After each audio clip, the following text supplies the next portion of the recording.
Presiden terjebak politik bunuh diri. Indonesia saat ini berada pada jurang krisis berbangsa dan bernegara. Itu akibat dari posisi, peran, dan fungsi Presiden hanya sebagai operator dan boneka RRC.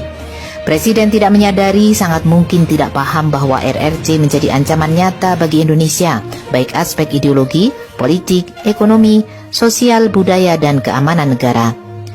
Setelah Undang-Undang Dasar 1945 diganti dengan Undang-Undang Dasar 2002, semua produk undang-undang menjadi milik oligarki.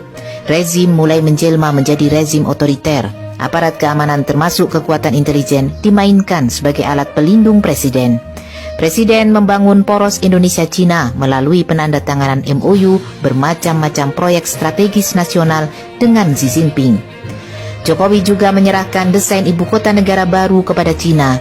Hal ini tentu sangat fatal, kedaulatan negara dalam ancaman dan bahaya. Tata kelola negara masuk dalam radar satelit RRC. Ini model penjajah gaya baru, makin gila dan leluasa menguasai sumber daya alam, mengendalikan dan menguasai penguasa. Sebagai penjajah gaya baru, RRC akan memperkuat kekuatan Taipan etnis Cina.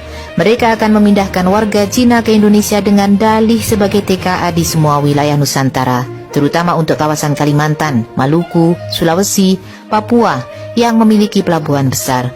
Kemudian area investasi diperluas dan diperkuat, diciptakan kawasan eksklusif, semacam benteng dengan regulasi dan aturan tersendiri bagi warga Tionghoa.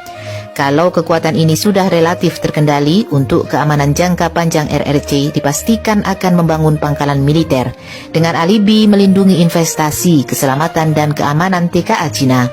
Dan IKN akan menjadi prioritas karena jantung negara berada di ibu kota, harus dikuasai fisiknya.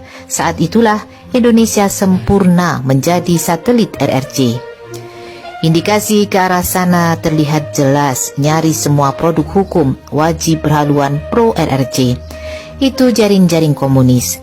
Rencana strategis itu sudah dimulai ketika RRC menganeksasi Tibet dan Uighur.